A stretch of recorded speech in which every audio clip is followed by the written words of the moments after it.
Greetings. My name is Ben, aka Downsize It, and today I am joined by James, whose channel is the Irishmadcat, and he was kind enough to reach out to me to do a collaboration with me to do a countdown of our top Imperial commanders and our top Rebel commanders. And for this video on my channel, we're going to be going over the top Imperial commanders. And if you're interested in checking out who we think the top Rebel commanders are, go ahead and check out the Irishmadcat's channel, James' channel, and we'll have that part of the video over there. So for those that don't know you, James, I'm sure most people that are on my channel already know you. Go ahead and Hopefully. Go and introduce yourself. So I'm James from the Irishmadcat channel. Generally what we're doing is build a list videos, but more recently we've branched out a little bit to talk to members of the community around the world. So we've some videos of like the French UK community, and we're trying to lay hands on more. So if anyone in Spain or Poland or your local meta within the US wants to talk about what they've done to keep the thing going throughout the lockdown, just reach out. But definitely delighted to be here, loving the battle reports, and a great bit of flavor you've got going on. Well, thank you. I do appreciate that. And I'm looking forward to expanding the content of my channel too, as I'm still relatively new to this whole YouTube content creator thing. So still learning. And again, I just thank you for reaching out so I can expand my horizons with this countdown podcast that we're doing. Well, it's nice to be on a show that probably has better production quality than myself, which is normally just me aimed at the camera, hoping that a video comes out the other end. Right. But no, thanks for doing the organization on this side, because I think you were much more the organized one of the two of us compared to myself. Well, it was definitely a learning experience trying to figure out what program to use to do a podcast and stream. So it was actually fun and interesting to try to actually start learning by doing, as to try to expand my horizons on my channel, etc. Oh, it is definitely fun to try something new. Yes. So we're going to get into the Imperial commanders here. And again, just to repeat, if you want to check out our listing of the Rebel commanders, head over to the Irishmadcat channel. And I'll make sure that the links are in the description below, and you should see a link pop up here above my head here. And for the Imperial commanders, for this list, I'm actually going to do a countdown of mine from lowest to highest. And then I'll let you give me your thoughts on those commanders as I go through them, and see where you rank them as opposed to where I have had them ranked. And we'll start at number 13, the worst of the worst, and that is Admiral Constantine. And before I go into my details of why I do not like this commander at all, perhaps you can give me your thoughts and your ranking of where you think Admiral Constantine should sit. So I miscounted. I ranked him 14. Somehow there's only 13 admirals, ladies and gentlemen. He deserves to be 14. As I quickly, I put in no number 11. That's what's happened there. Gotcha. Oh dear God, I'm this. Anyway, Admiral Constantine, the worst of the worst. So this is a spoiler for the end of the video. Yes. But he just his effect is too minimal. Way too minimal. Points, and it's too restrictive. It's a little bit less restrictive under 1.5, but still, like, he's not great. And speed control is it's a little bit not as good as you need it to be to build a list around. But to be honest, if Admiral Constantine got too much better, would be miserable to play against. Your opponent would have no agency. So he's low, but hopefully he stays low. Also, he got blown up by the Rebels team repeatedly in the stupidest ways. He deserves to be terrible. Well, he's an idiot, and he totally screwed up Grand Admiral Thrawn's plans and Rebels. Spoilers if you haven't seen. But I don't like Constantine at all, and for the same reasons. What you need to do to get him to activate is like reading a legal document, and it's ridiculous, all the disclosures you have to go through to get his effect to go off. And the best thing that can happen is you can reduce someone down to speed 1. Great. What does that do for you? But if you think about it, if you took away that one restriction, you still have all the lists you have to go through before you can do his ability, but they took away that restriction, you could reduce someone to speed 0, making that fleet wide. That could almost be too good. Yep. Like almost oppressive. And so I don't even know how you would make Constantine good except a page 1 rewrite and just completely redo his rules. Because he'd become oppressive, and as he is now, he's just terrible. Yep. So he's not hurting anyone sitting in that folder. Yeah. Please, please don't make me build another Constantine list, my channel, please.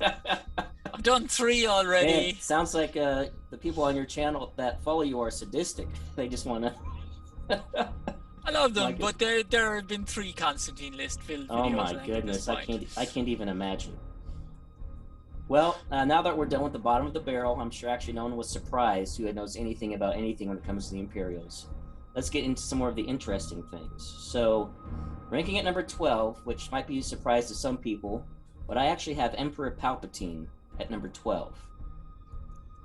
He is one of the most expensive Imperial commanders, and he does do something that I do like. I like getting my opponent bad choices and messing up with their game plan, which he does.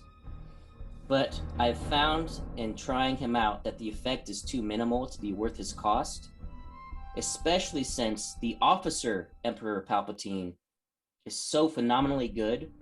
If I'm thinking, I want to bring Palpatine, I never thought I'm going to bring the commander. I always think I'm going to bring another commander, put Palpatine as an officer on my main ship. And that can really mess with someone on the opposite side of the table much better than his commander ability. Yeah, I'd have a tendency to agree. In the age of Salvo, the officer is just so much better. Yes. I have him at 11 rather than 12. I'm betting people can guess who my number 12 is.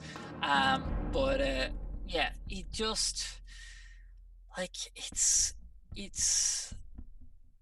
in the age of Salvo, he's gotten worse, I think. I agree. Like, you've got maybe 2 turns of heavy engagement. So what are you targeting first? Are you going for against heavy ships with Salvo? Are you going for the brace, or are you going for the salvo? Right, exactly. Initial turn of engagement now.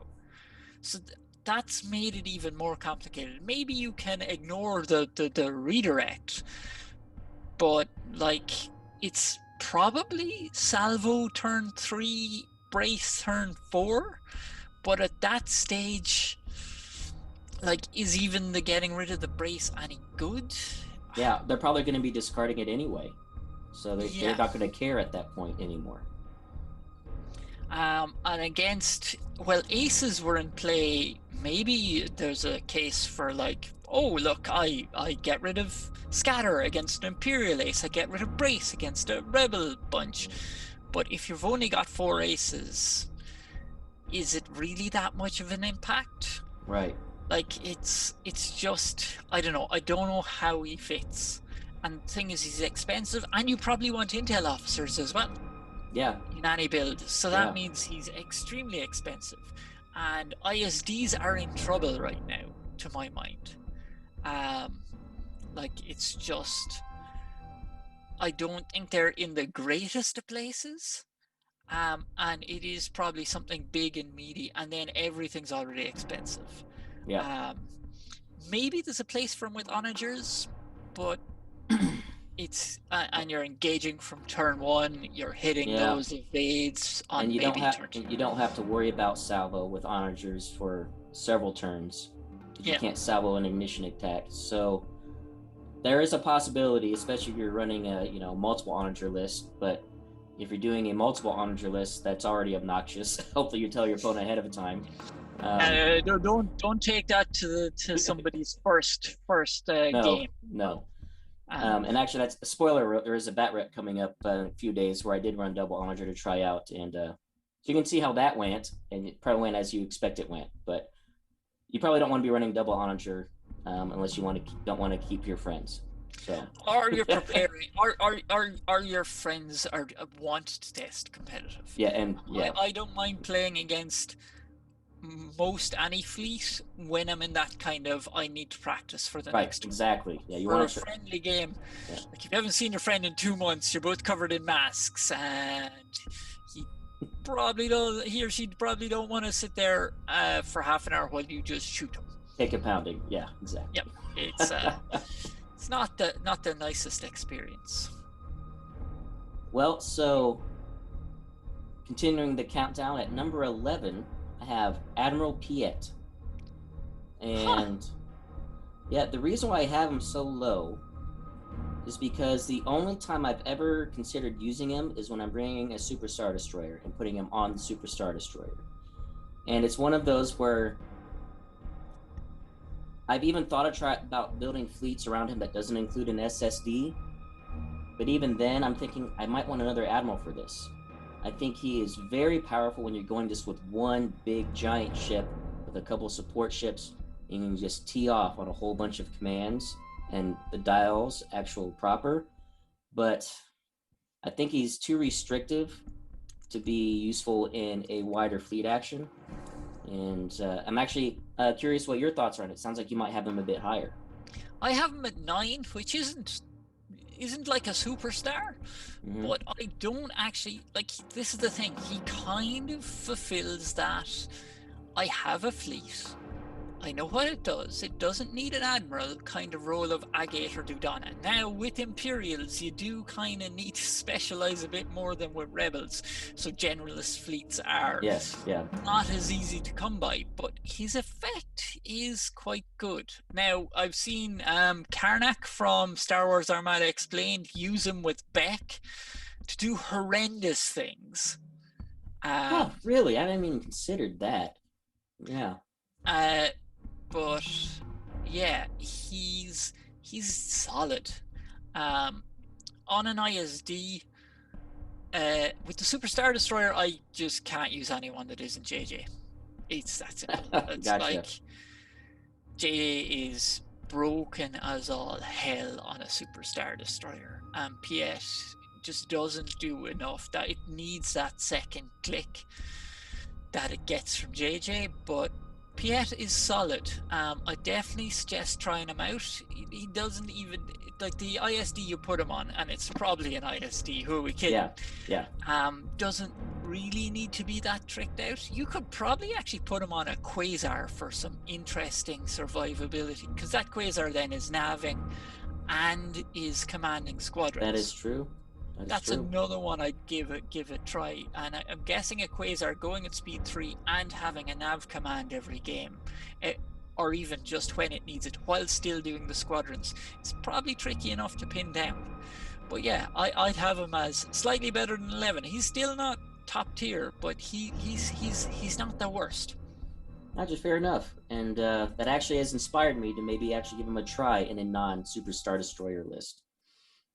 But Superstar Destroyer, JJ, just nothing else. It's ridiculous. I definitely understand that. So number 10, and he's actually jumped up several rankings since his change, is Admiral Ozzel for me.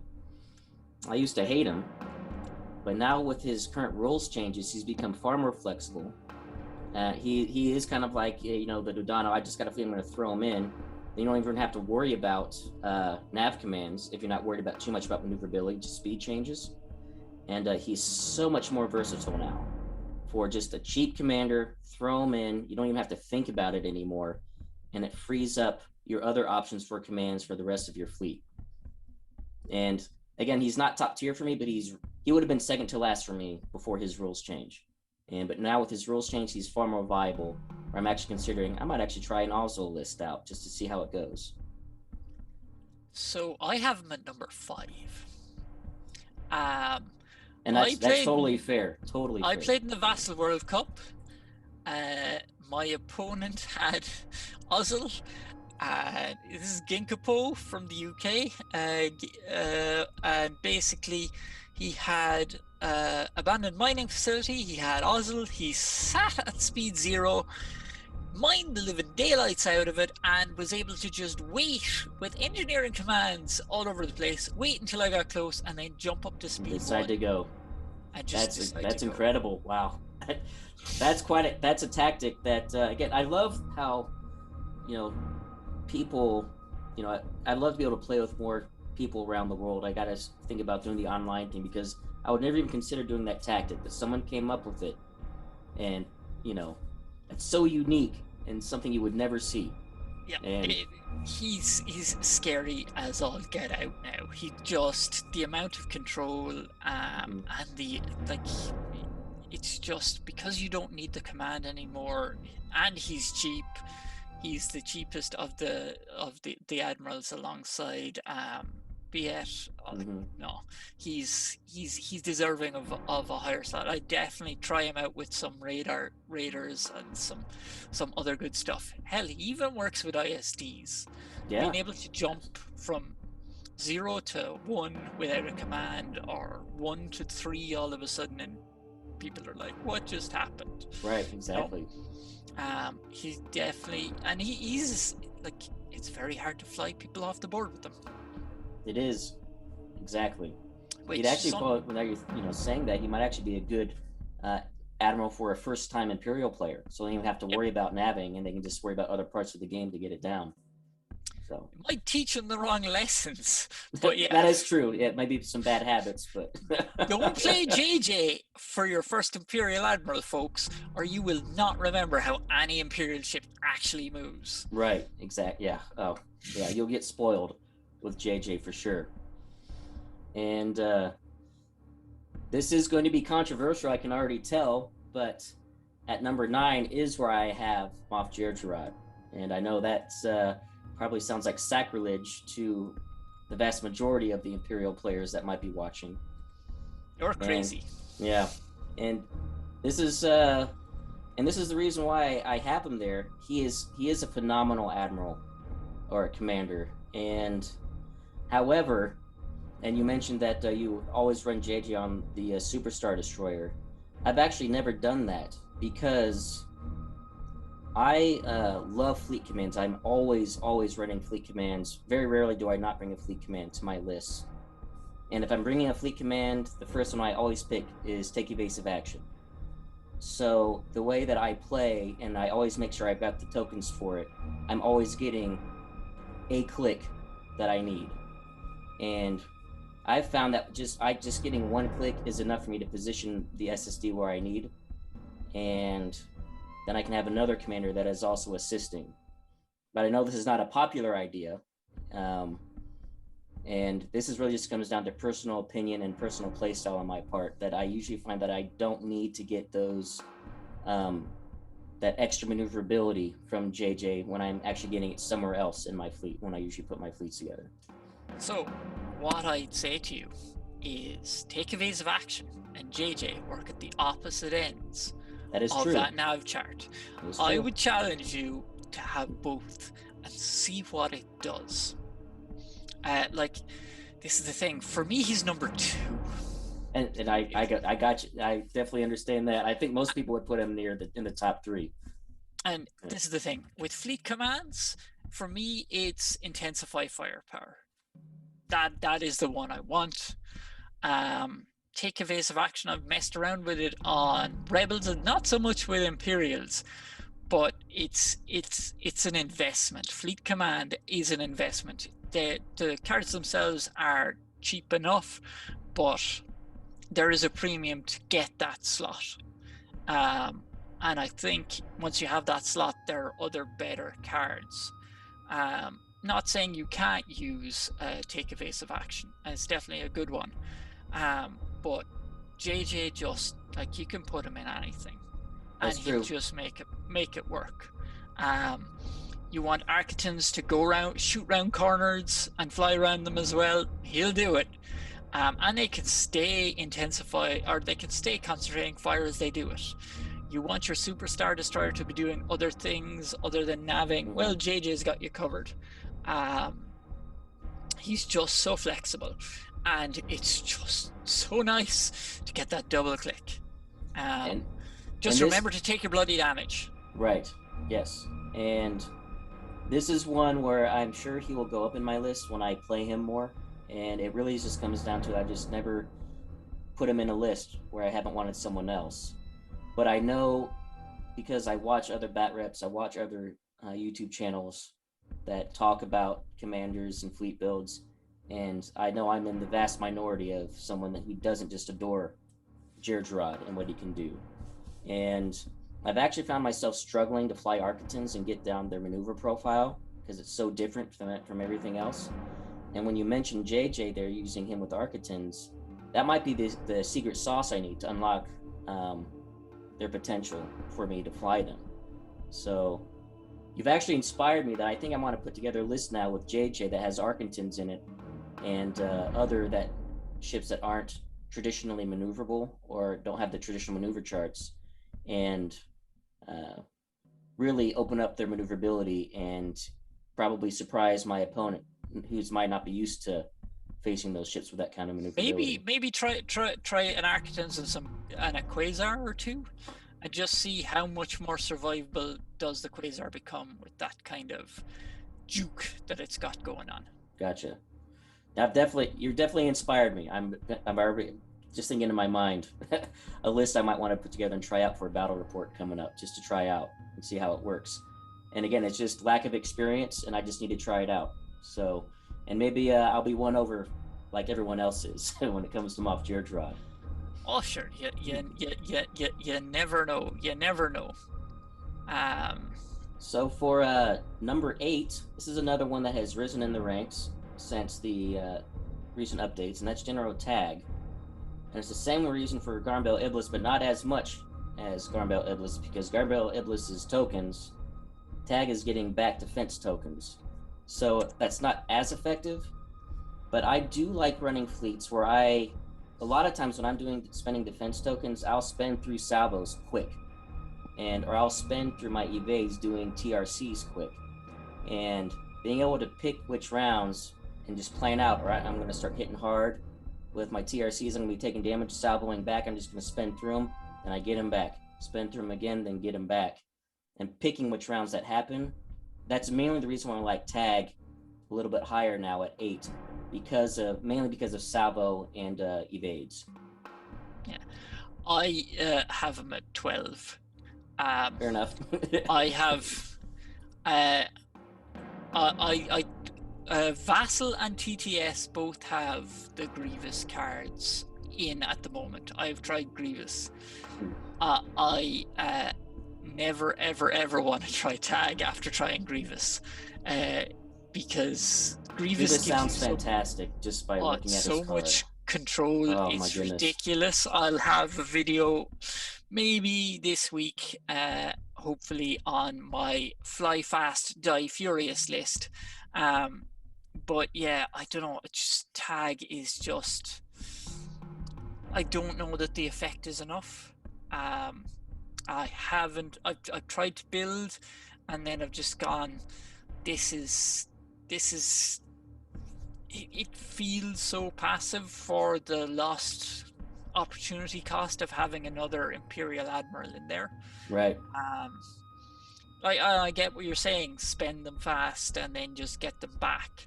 And like, for example, the Jerk Gazanti is probably a nightmare under this. Right.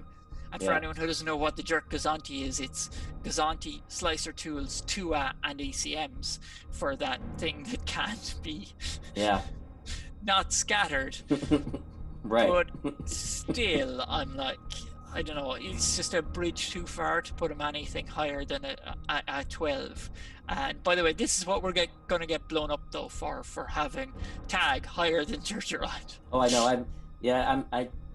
I wasn't even thinking about it, but I'm gonna claim it posthumously that I did this on purpose just so I could get all the angry comments in my YouTube channel. I did this for the controversy on purpose. I wasn't even thinking about it, but yeah, it's for the clicks, people. Yeah. I imagine I'm gonna get quite a few angry comments about having Gergerod so low and Tag above him. But yeah, for me, Tag is a 12, sadly. Yeah, well, and that makes sense. I definitely get your reasoning on that for sure. So number 7, I have an oldie but goodie, and that's Admiral Mati. And I just like Mati because he's cheap, he's a simple commander, and he can make ISDs and now onagers just an absolute nightmare for your opponent to try to take down. You might think, well, 3 extra wounds isn't that much, but when you're going from 11 to 14 or 10 to 13, that is an incredible amount of damage considering how survivable ISDs are anyway. And then you compound that with the rest of your fleet that have also just gone up. Again, it just makes it a nightmare for your opponent to deal with, and he's easy. You just put him in your fleet and you're done. You don't have to think about it. Yep. And he's a great starting admiral for sure for starting off Imperial players. Like, we talk about the big ships, the Onager hull is like, it's the cheapest 10 hull anywhere, but when it's the cheapest 13 hull anywhere, you're like, right? What? Yeah. And like, it's like a mini Liberty, except it shoots further away, and it doesn't have the same problems. It doesn't have the double brace, but you can put 2 on that thing. Oh yeah, exactly. 13 hull, always bracing Onager is a freaking nightmare to kill. It is. The one effect of his that like gets people killed, by the way, I have him as the 6, I probably should mention that. So very close to your own rating, is that Gazanti, who's in a critical problem position, and your opponent goes, okay, I do 2 hull damage, I ram him, he's dead, and you're like, oh, he's not dead, my friend. You're not going any further. You're in trouble now. The Gazanti that survives because of Mati is the really worst. It's a psychological effect for your opponent. Yeah. Because they're so used to being, all right, I just need 4 damage, block the scatter, block the evade, and he's dead. Nope, you needed 5, it's not happening. And so. And I think the problem he has is Gergerod might be better at preventing the damage by your ships not being where your opponent wants them to be. But he is just all around solid, and if you've got a new player and you're trying not to overcomplicate stuff for them, Mati. Great, yes, great Admiral for sure. He's very straightforward. Well, so coming in at number 6, I have our newest commander, and that's General Romati. And when he was first introduced, I couldn't believe how cheap he was. When I was reading his rules, I just couldn't believe that was right. And every time I've used him, actually, the only time that I used him it was because I was trying a really weird list I haven't done before, and I just didn't apply the list right and didn't work out. But every other time other than that, Romati's been fantastic. Just the idea that you can just not only ignore obstruction, but you want obstruction, and obstruction is good. It's not just, it's a net increase of 2, basically, and it's absolutely incredible, especially if you're focusing on a red dice list like Simoons and Architans, etc., to just get that extra damage when your opponent thought, no, I'm safe, I'm behind cover. No, you're not. I'm coming at you. And if I am correct with reading his wording right, he even counters Kraken, because it's any form of obstruction. So the Kraken effect, if you're just obstructed by the Kraken effect, he doesn't work, because he's specific. Or let me just pull him up here so I'm not leading people down the garden path on this. And I want to make sure I'm not saying something incorrect here as well. Because, let's, by the way, check Star Wars Armada Explained in case we mess this up. But when a friendly ship is attacking ship, if this ship is obstructed by a ship or obstacle, the attacker does not remove a dice. Even if the attack is also obstructed by a card effect. So if you're obstructed by an obstacle and Kraken, Kraken doesn't work. If you're just obstructed by Kraken, Kraken works. So that's how it would work. Okay, gotcha. But even with that was just a specific example I was putting there. I still love Romati because obstruction happens all the time. And when you can get a net benefit from obstruction as opposed to being penalized, it really it gives you a benefit, and also messes up your opponent's game plan when they might be wanting to use obstacles and other ships to block you and reduce incoming damage. So the way I've heard it said is like the song "A New Way to Fly," because basically when you're playing Ramadi, you play him very differently. I have him as 1. I think for the cost and the impact, he's a better designed Akbar. He's a lot cheaper, but he's a defensive and offensive admiral rolled into 1. Yes. just the extra dice, the preventing the loss of dice, the boosting to your salvos if that's the way you're going, the ridiculous things he does with onagers, shots, the changing of how the battlefield works for you and suddenly doesn't work for your opponent. Asteroid tactics and infested fields are two of the best objectives in the game right now. You pair that with Most Wanted, and suddenly every objective is working for you, adding more dice. Yes. This is the thing. My favorite list is 3 Architans, all with skilled first officers and Nida on one. Demo, because you can move up behind an obstacle and shoot with concentrate fire 4 red dice from long range with Demo. What the flying hell is that? Right. You put Vader on a transport who murders those skilled first officers. You throw your turbo laser of choice on those Architans, and you've got Demo, and everything is just throwing a horrendous amount of dice while still hiding from your opponent. For me, Romedy right now, I think, is one of the best Imperial Admirals out there. And there's, I can definitely see how, he probably should have been higher in my list. I'm actually just thinking I might want to make some adjustments here now. We're getting to the top, but I'll just leave it where it is and just go with it. But the Ramadi effect he probably should have been in my top 3, to be honest, now that I'm rethinking it. But definitely could see him as number 1 for sure. Yeah. So go ahead. Sorry. So speaking of going into the top 5, and this might be a surprise. I was very conflicted on this, but I actually put Grand Moff Tarkin at 5. And the reason why I did so was, he got that massive points drop.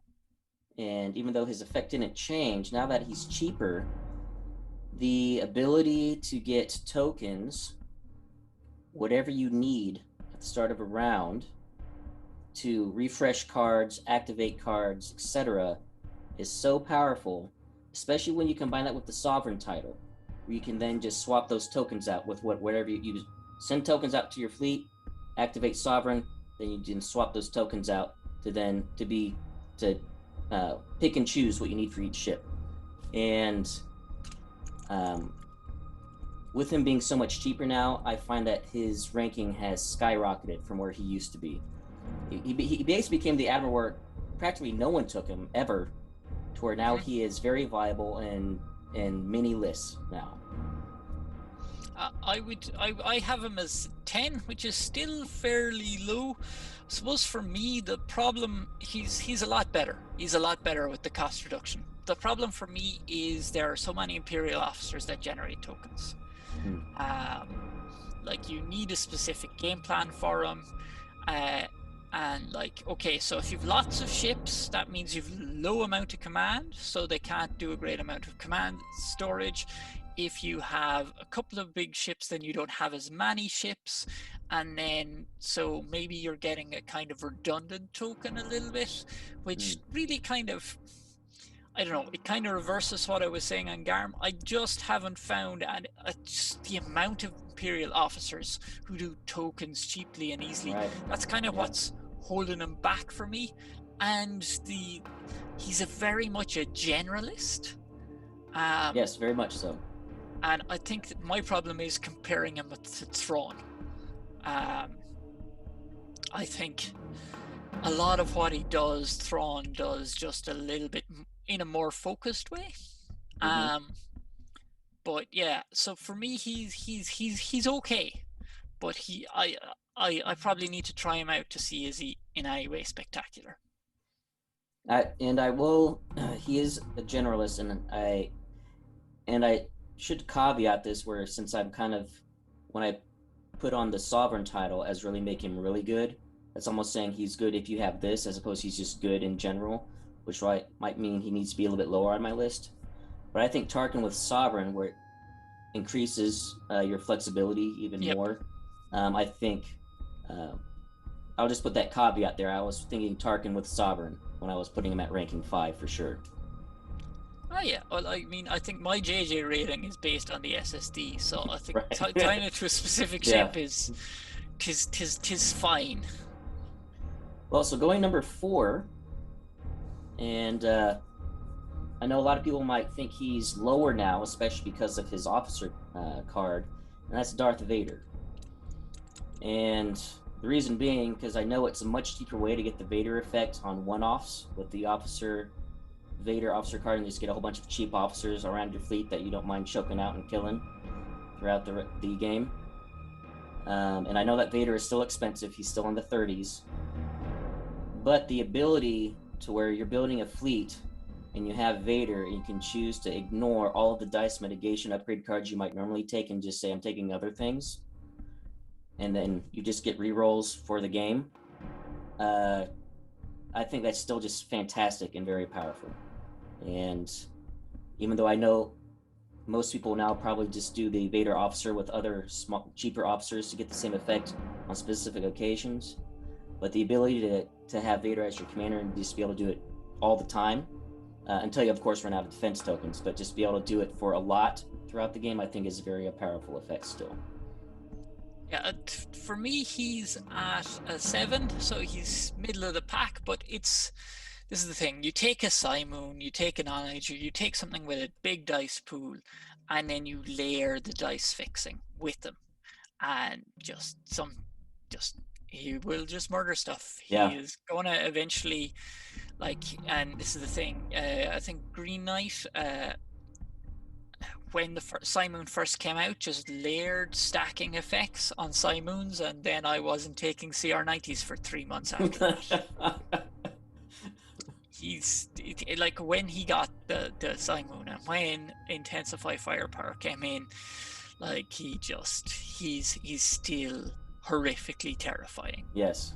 Yeah. So now going to number 3, I have Admiral Screed. And again, he's one of the oldies, but I think he's still one of the best. I still love him because he works at any fleet you make, but especially when you tech towards, I want crits going off. Doesn't matter if you got an Onager, doesn't matter if you got a black dice throwing ship with all the ordnance crits exploding everywhere. If you have HIEs, the ability to guarantee no matter what you're shooting, you want a crit to happen, your crit's happening. Unless you're rolling 1 dice, obviously. But if you have 2 or more dice, your crit's going off. And the ability to do that, he's not that expensive. And the amount of damage, the force multiplier with your damage output with his ability and how cheap he is and how easy it is for it to go off, puts him easily in the top 3 for me. So I think my problem, I have him at 8. My problem is, what are they called? And now my brain, the weapons team that basically gives you his effect. Weapons battery techs. Yes, where you can do the accuracies to crits. Yeah, I love those guys too. Yeah, I think that reduces his efficiency a little bit, but again, he's a Vader-like effect where you're just getting a fleet-wide dice fixing, disposable capacitors, heavy ion cannon, yes. Raiders all the way, yes. for just a cry. Like he definitely has a place, and it definitely, like, this is the thing, there's always that 1 dice roll, whereas if I could just get that 1 hit, and knowing that you're always going to get that 1 hit. Yes. As well as that, they changed to black dice upgrades where they only proc once a turn, actually swings back towards him because he's once an activation. He's once activation anyway. Yeah. So you're always getting it, and you don't have to worry about rolling on the second time because it doesn't matter too much. So he's solid, but for me, he's not as high up. So now we're getting to the juicy numbers, Ben. We're getting to the top 2, and my number 2 is Admiral Sloan, and this was between my 1 and 2. They could almost be tied for first. You just ask me on a different day, I might swap these, but for this list, Admiral Sloan is number 2. And I loved running. When she first came out, I knew I had to get a Quasar just so I could get Sloane. When I saw her ability, I'm like, oh, because I love Squadron. Squadron play is my favorite way to play. And whenever I run low squadrons, or heaven forbid no squadrons, it throws my whole game off when I tried to do a no squadron list or low squadron list. I love running lots of squads, and Admiral Sloane is the queen of squadron play. Just the sheer ability to throw a whole bunch of cheap TIE fighters, TIE interceptors at somebody, and just you're either erasing their defense tokens for whenever your big ships come in and then just waste them. This is especially when you combine flight commanders. So you're saying this, or not flight controllers. Flight controllers, because you can then take out scatter races reliably, because it works against aces as well. And when you're going after ships, you get that crit. It's like, well, I can just re-roll it with Sloane. So you're getting free re-rolls against ships as well. Yeah. And note to FFG, stop putting flight in the name of things. Right, there's so many. Yeah, flight this, flight that. But she's just absolutely fantastic. I fell in love with her again because this was a bat rep I did about a month ago now. I watched the movie Midway, and I was like, I want to create like an Enterprise Hornet carrier list, battle carrier list. Try out ISD-1s for the first time ever. Right, 2 ISD-1s fully kitted out with I think it was 12 TIE fighters and / interceptors with Sloane. And I felt bad for Rob. I just completely wrecked him. I tabled him on turn 4. It was just such a devastating, just draining his defense tokens and just hitting. I was actually rolling hits really well. And then combine that with getting hit by the ISD-1s. I'm going on and on, but I think I've said my piece about why I love Sloane so much and why I think she's so fantastic. Yeah, but she fixes Imperial squadrons. Like for me, she's at a 3. But the thing is, if you're not prepared for her, you're dead. If you've got no squadrons, you're dead. Yeah. If you've got a squadron ball which is not prepared to fight a squadron fight, you're dead. Yep. She forces, to my mind, in a lot of cases, rebel squads to have Biggs and Janors in a medium blocking lane. If you're in a meta with Sloane, this is the thing, she's taken a small bit of a hit, but not too much. There are definitely admirals that work better, and the problem with her is if you come up against another Imperial list who alpha strikes you first, and you're neutered. Yeah. So that's like, who gets the alpha? And sometimes you do not want to play that. But like the Slonager builds where people are using a squadron cap to just remove your token so the Onager can blow you up. The Avenger is dead, but now you're just seeing her with Kuats and various things. Like she will win you a squadron fight if you're not up against another Sloane and you've properly tricked out. No one is beating in that squadron fight except maybe 134 points of rebels, and they better have Biggs and Jan. Yep, they have better be tech towards it. And in that fight, you're basically both waiting around the corner with the brick, and you're waiting for someone to flinch first. And you just have to be patient in that case when playing that squadron play. Don't overcommit. But we're getting to my number 1, which if I'm doing this right, is going to be your number 4. Yep. And he is my main chiss, and that's Grand Admiral Thrawn. And anyone that has been watching my channel at all knows that I'm biased towards this. But I also was trying not to be biased. I had a sneaking suspicion it was going to be Thrawn. I was like, there's 2 left. It's going to be Thrawn. Thrawn is beating out Sloane here. He loves Thrawn. He loves the books. He's going to... Yeah, he's my second favorite Star Wars character of all time. And I love what he does in the game. I think the design of his card was so spot on when they came out with him. It fits his personality and his lore. And it is such a fantastic ability.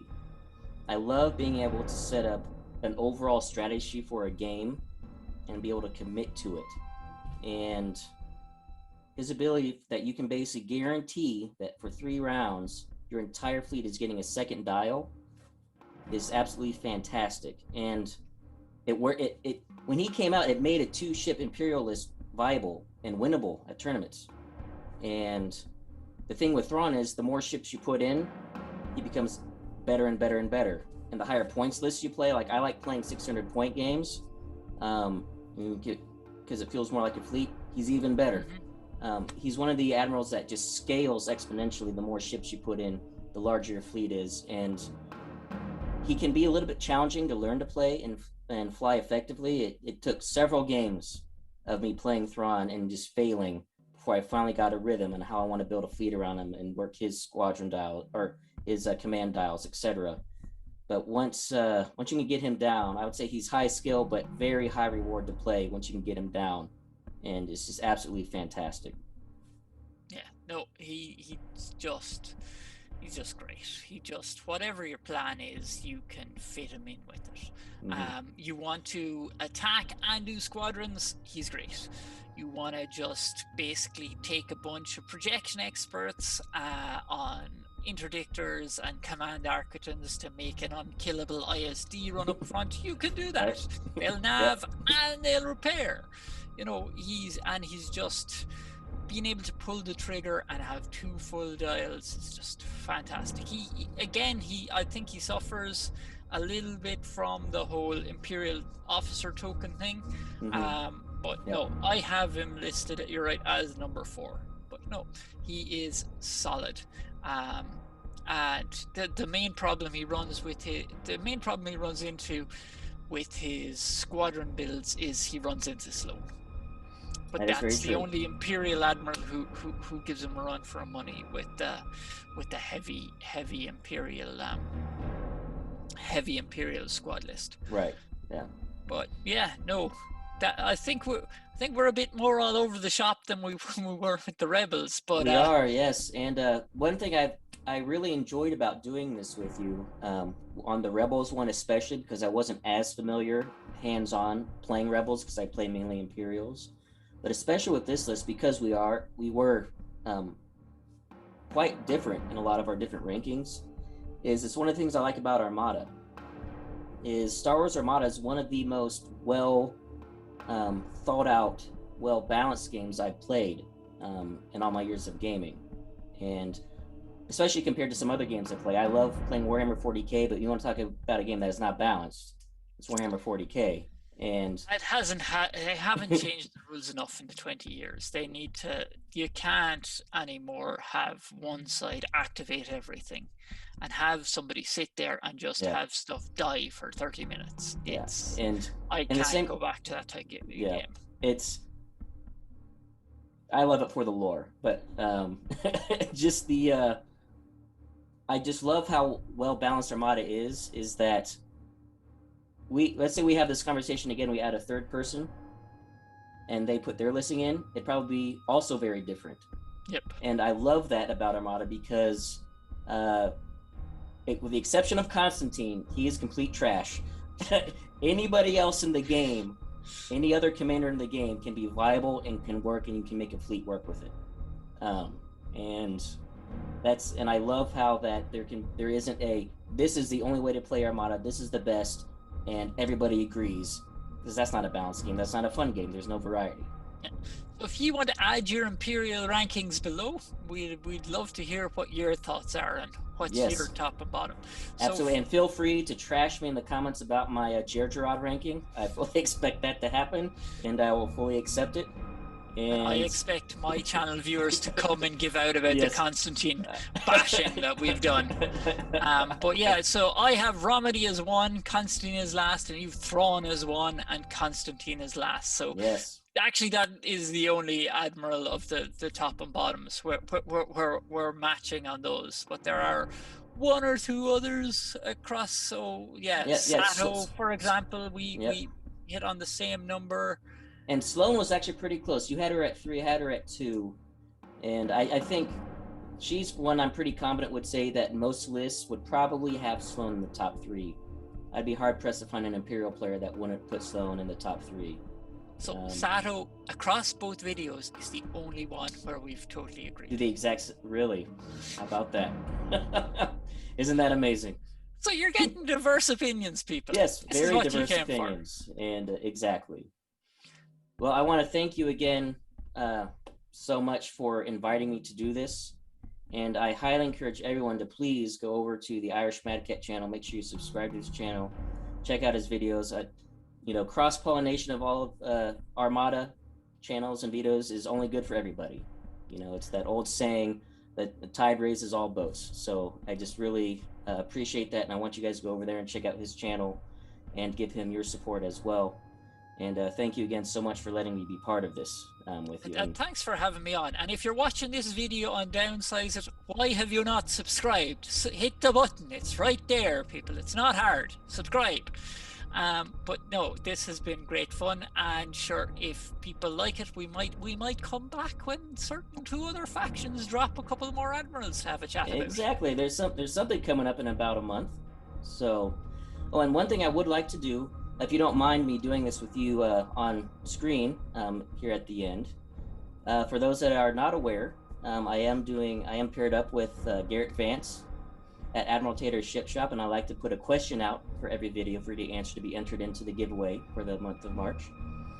And every video they answer a question and enters you in for an additional chance. And everyone is eligible. Just have to subscribe and leave a comment. Even YouTube content creators are eligible.